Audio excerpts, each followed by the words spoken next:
Today on People Now, Oprah Winfrey and family lay her mother to rest over Thanksgiving weekend. Prince Harry and Meghan Markle are moving. We have details about the royal couple's new digs. Wait until you hear Spice Girl Mel B's confessions about her notorious relationship with actor Eddie Murphy. And Dance Mom star Mckenzie Ziegler has brand new music. Plus, we're ringing in the holiday season with the Radio City Rockettes.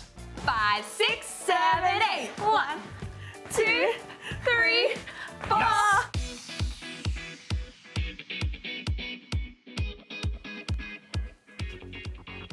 Hey, good afternoon, everybody. Welcome to People Now. Great to see you. We hope it wasn't too hard to kind of get back into the grind today. It is hard, right? It's difficult, The Thanksgiving turkey's still weighing heavy here. Thanksgiving might be over, but it's time to start looking forward to the holidays. And some of you may have already kind of kicked off with that Black Friday shopping. I don't know. Yeah, so we want to hear about some of the deals you scored on Black Friday, whether they were gifts or just for yourself. We want to know. Tweet us your response with the hashtag People Now. You may see it on the show. There's Monday. There's so much to get to. You can even send us the gifts if you really want. If you really want it, that's fine. And we're going to check in on your Black Friday buys a little later. But for now, here's what you need to know and what's trending for today. We begin with this. President Trump threatened to close the U.S. border permanently Monday morning after tensions escalated at the Tijuana U.S. border over the weekend. He said on Twitter, quote, Mexico should move the flag-waving migrants, many of whom are stone-cold criminals, back to their countries. Do it by plane, do it by bus, do it any way you want, but they're not coming into the USA. We will close the border permanently if need be. Congress fund the wall. That was President Trump's tweet, and Border Patrol agents sprayed tear gas at about 500 migrants rushing a border fence. The migrants included men, women, and children. Watch this. It was very scary. I mean, I just, I cross often, and this is the first time I've just been so afraid. An AP reporter claims to have seen rubber bullets being used as well, and U.S. Customs and Border Protection said the migrants threw projectiles that struck several agents. The melee ended up closing one of the world's busiest international crossings to vehicle and pedestrian traffic for several hours on Sunday. About 39 people were arrested, and Mexican authorities say those identified as trying to rush the border illegally will be deported to their home countries. This latest incident marked an escalation of tensions that have been mounting since groups of Central American migrants began arriving in the area a few weeks ago after trekking for weeks through Mexico to gain access to the U.S. We'll keep you posted on this on People.com. All right, guys, Kim Porter has been laid to rest. Her family and friends, including ex-boyfriend Sean Diddy Combs, gathered to bid farewell in an elaborate funeral held in her Georgia hometown on Sunday, just a little more than a week after her death. Combs arranged for Porter's casket to travel in a carriage pulled by horses during the public funeral, which was held at Columbus's Cascade Hills Church. Acclaimed pastor T.D. Jakes officiated the service. According to TMZ, Diddy spoke during the service, as did Mary J. Blige and Porter's son, Quincy Brown. Yolanda Adams and Faith Evans reportedly also performed musical tributes. And following the service, Porter will be buried next to her mother in Evergreen Memorial Park. On Saturday afternoon, Diddy shared a touching video on social media that praised Porter as, quote, the truest definition of a mother. The video shows Porter playing in the water with her twin daughters, Delilah Starr and Jesse James, as well as his daughter Chance, that he shares with ex Sarah Chapman. Other stars have sent in their tributes on social media as well, including Beyonce, who shared 3 consecutive posts dedicated to Porter on Saturday, captioned with the lyric from her own song, Heaven, writing, Heaven couldn't wait for you. Missy Elliott also shared a video from Sunday's service captioned with a memory of meeting Porter, writing in part, you were the first to show me around New York City when I moved from Virginia. You always pushed me when I was unsure. She added, may the spirit surround your family. Porter's cause of death is still unknown. The LA County Medical Examiner stated last week that the cause was deferred pending additional tests. We'll get you more details on that on People.com when they become available.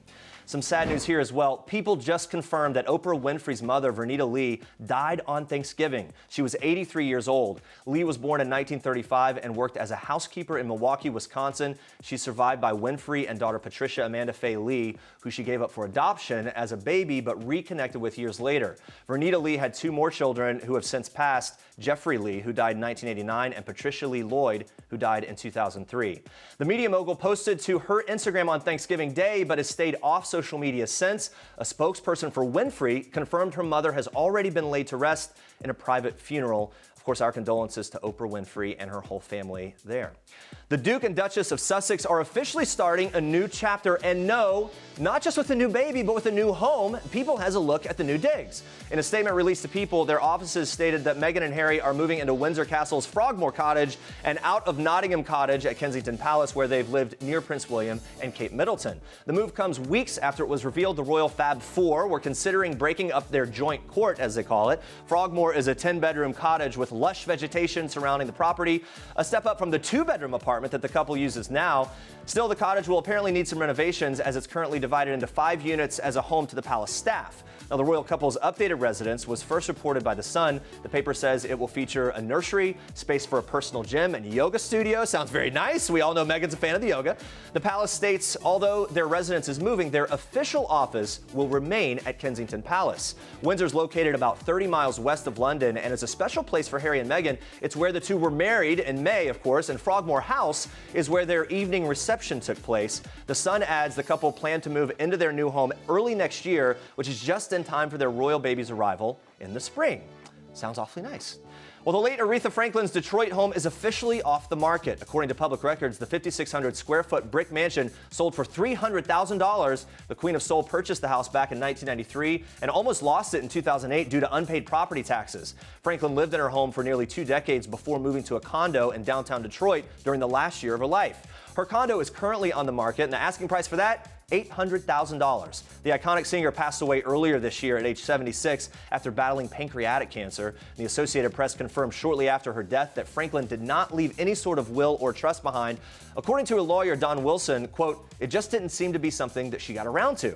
The Queen of Soul's lawyer, David J. Bennett, filed papers in Michigan's Oakland County Court confirming Franklin as not married and had 4 sons between the ages of 48 and 63. According to the Associated Press, Franklin's sons will split her estate equally. Franklin's niece and Representative Sabrina Garrett Owens is acting as the executor.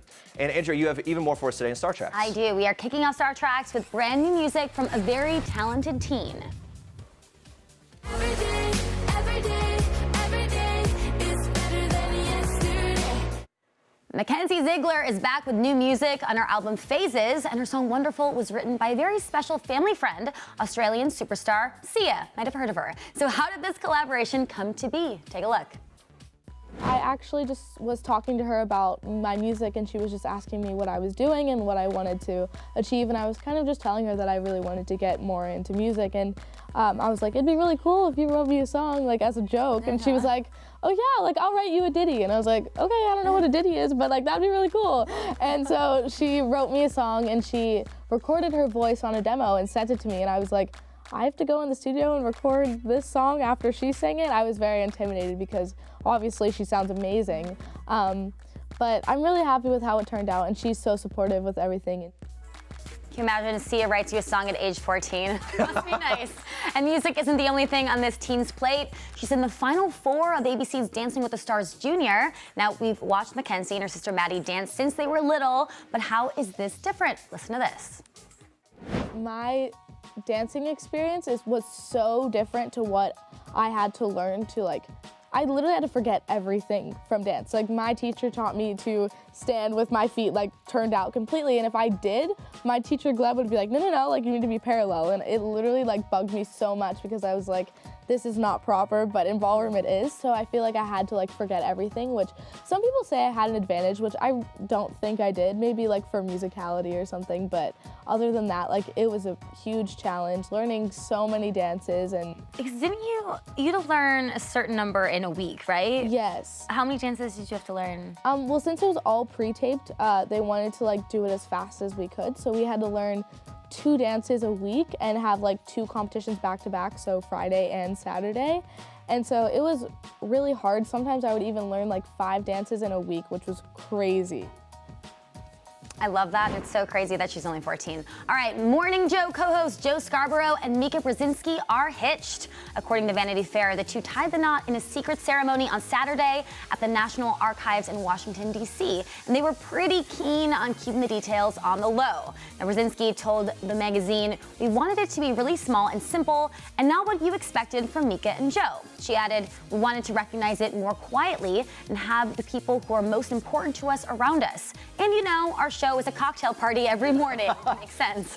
Vanity Fair reported the couple, quote, "did not send out any formal invitations. They made about 14 phone calls to their family members and close friends." Now, as for the wedding itself, Vanity Fair reported that Brzezinski dazzled for the occasion in a stark white tee-length dress with polka-dotted lace sleeves by designer Michelle Smith, while Scarborough kept it classic in a black suit and tie. Now, the two entered the rotunda of the National Archives to wed as a string quartet played Handel's Arrival of the Queen of Sheba. congratulations to the newlyweds. Can you imagine a wedding that small, only making 14 phone calls? No, and give it to them for like establishing this working relationship and then also being married. Yeah. Work together, live together. Like they seem to be doing it well, but it's when I found out they were actually together, it changed the way I watched their show, which was really interesting. But I think it's cool that they kept it very small and private, especially since their lives are like out there on the public. I think they value the private time, yeah. for sure. All right, well, those are your Star Treks for today. Congratulations to them. And stay with us, guys. Mel B Gets Candid about her past relationship with Eddie Murphy. It's in a brand new interview. We have details. Plus, Kim Kardashian's shocking confession about getting high on ecstasy. Stick around for that. All right, guys, we've been asking you to tweet us the best deals that you scored on Black Friday. So let's take a look at your answers so far. This is probably gonna make me jealous, I feel. By the way, the malls and the decorations, like we saw there, go all out. And some of the ones locally around here are, it's just like you could go just to look at this stuff. All right, shoes. Lots of shoes. Okay. Shoes were the big thing. I got some shoes that I don't even know if I want, but I might send them back. Anything, but I feel like Cyber Monday might be my day. Are there any more here? Here we go. Snagged a pair of incredible Tory Burch booties for half off. Nice. Okay, there's a lot of shoes, and then I think electronics are where you really cash in. I have friends that got Yeah. like a TV for basically pennies. It's a kind of, I mean, compared to what it would normally be, it's like 50% off of like these electronics. I got several sweaters, and it was like, all right, I'm just gonna get this stuff and send it back if I don't want it. Gosh, I have FOMO. I haven't done anything yet. Do it. Cyber Monday, you can do it. You can still do it today. Right. Keep sending in those tweets, but now we move on to this. Spice Girl Mel B opened up to Good Morning Britain on Monday about her new autobiography, Brutally Honest, where she candidly talks about her suicide attempt and details about her past relationship. So one of which was her notorious relationship with actor Eddie Murphy. That was back in 2016. Mel B claims it was actually her who broke up with the Hollywood star. She said, quote, "I left as it was a bit too much. He's a lovely person, all about family, respectful and old school. We courted for quite a long time," but she says she ended it. Yeah, now the singer also revealed that it was her breakup from Murphy that led her to her now ex-husband, Stephen Belafonte, who she is accused of being abusive. There's a lot surrounding this. Belafonte has denied the claims, and as her interview with the morning show drew to a close, the hosts, including Piers Morgan, claimed they were instructed to read his response to her accusations on air. It didn't go over too well with Mel B, who was visibly annoyed. She said, quote, "You shouldn't do the right of reply. He shouldn't have a platform to do a reply," meaning right there on that show. Yeah, the host then insisted they were Team Mel, and that after his right to reply, she should respond again, where she snapped back, saying, quote,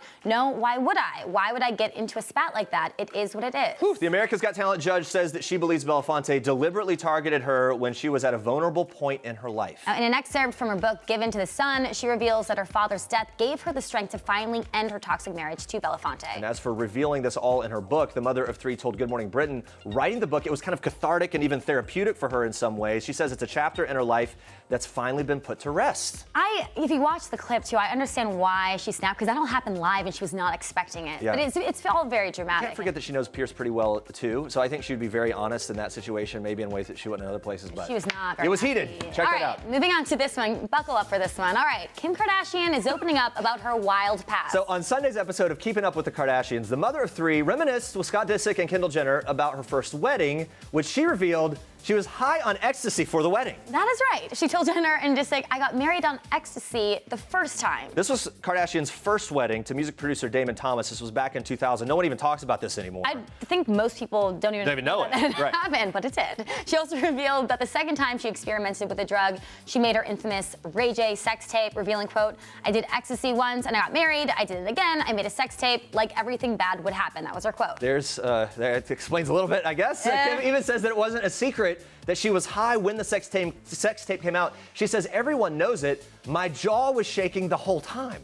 Gosh, this is... If you paid close attention. That wasn't the only wild child moment from Kim's past, though. She remembered a time when she and Paris Hilton left an Ibiza foam party at 7 a.m. and spent the night on interlocked rafts in the ocean. Now, that one actually sounds fun.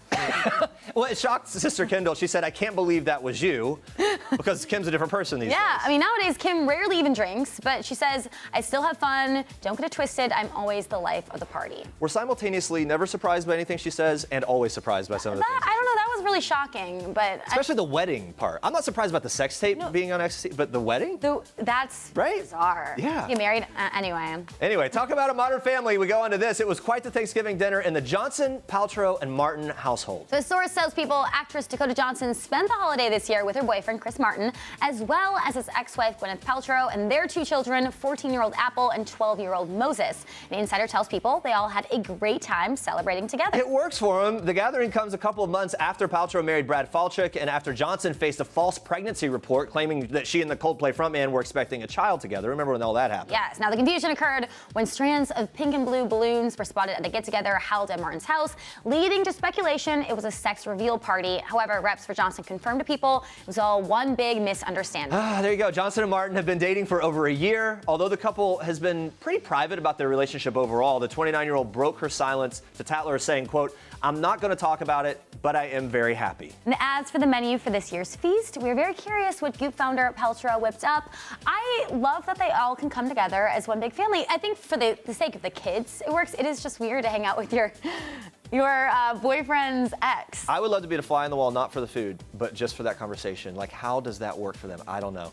Let's keep on moving on here to this. Watch. The holiday season is upon us, and what better way to celebrate than with the legendary Radio City Rockettes? I can't think of a better way, and the shows have already kicked off, and we'll run through Yeah, I know. They'll run through January 1st. You better get your tickets now because the famous dancers have added a special something to the show this year. Watch. So this year we're really excited. We have a brand new finale scene which will be following the classic Living Nativity scene, and it's called Christmas Lights. There'll be the North Star there, and from their fragments of light are going to pull out. There's going to be aerialists on stage. Whoa. I know, and 100 drones are then going to swarm Radio City, embracing and circling Santa Claus, making these amazing patterns and shapes to then reveal the Rockettes in our brand new finale number. We have brand new costumes, new choreography. It really is so exciting. It's something you don't want to miss. Yeah, I'm excited for the drones. Yeah, it's me really too. cool. Well, the Rockettes are known around the world for their eye-high kicks. So when they stopped by, Jeremy and I had to get a private lesson on how it's done. Take a look.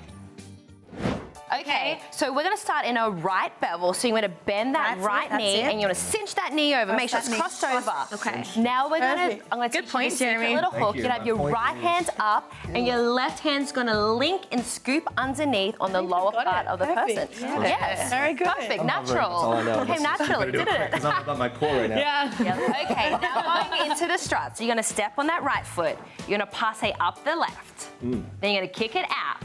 Bring it back in, and then step down. And repeat on the right. Bring it up, out, in, and down. Exactly. Okay. So let's start from the beginning in a right bevel. Bevel on the right. Right bevel. Step on. We're gonna do 4 strut kicks, and we're gonna finish in a left bevel.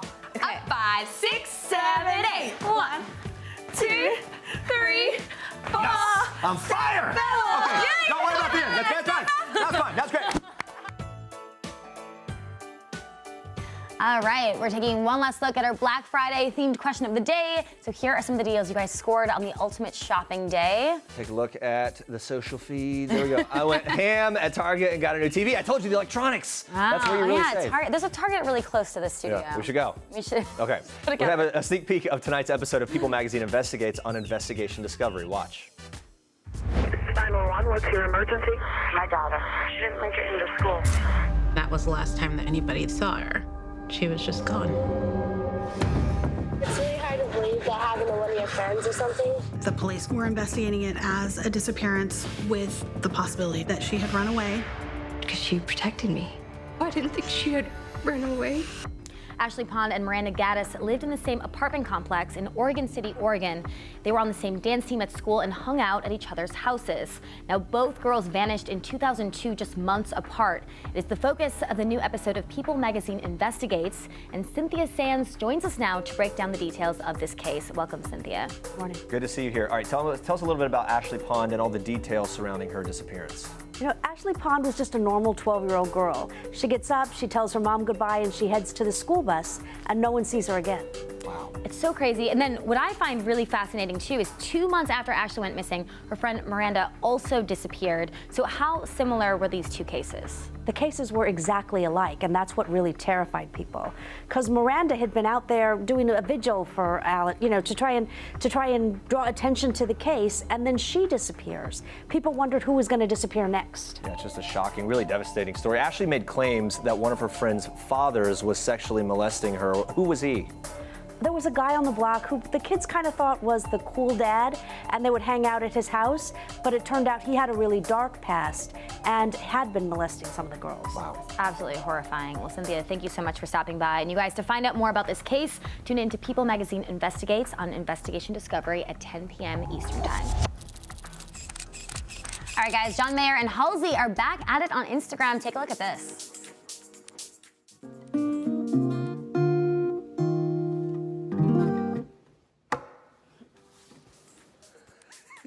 On Sunday, Halsey posted that video to her Instagram caption, "This is your brain on writer's block. Everything I write today sounds like my MySpace song in 2008 or a poorly disguised Beatles ripoff. Someone send help." Who better to come to the rescue than the hilarious John Mayer, who commented on the post saying, quote, "I can be over to break your heart in 20. Yeah, that's a heartbreak song I think we all want to hear. Now, this isn't the first time the duo has had some fun on Instagram together. They sparked romance rumors earlier in November when Halsey posted a screenshot of her FaceTime with Mayer. The two then had a flirty exchange in the comments on one of her posts. Yeah, leave it to Halsey to kind of clear the air in a direct tweet saying in part, quote, "I just had a groundbreaking idea. What if we let female artists have friends without assuming that they are sleeping together?" Halsey has denied any romance rumors, insisting the two are just friends. A rep for John Mayer had no comment. All right, we hear you, Halsey, and we know you guys aren't dating, but boy, that breakup song would be pretty hot, There you right? go. Yep. All right, thanks for watching. For now, we leave you with one last thing from Teresa Giudice. Bye. Bye, guys.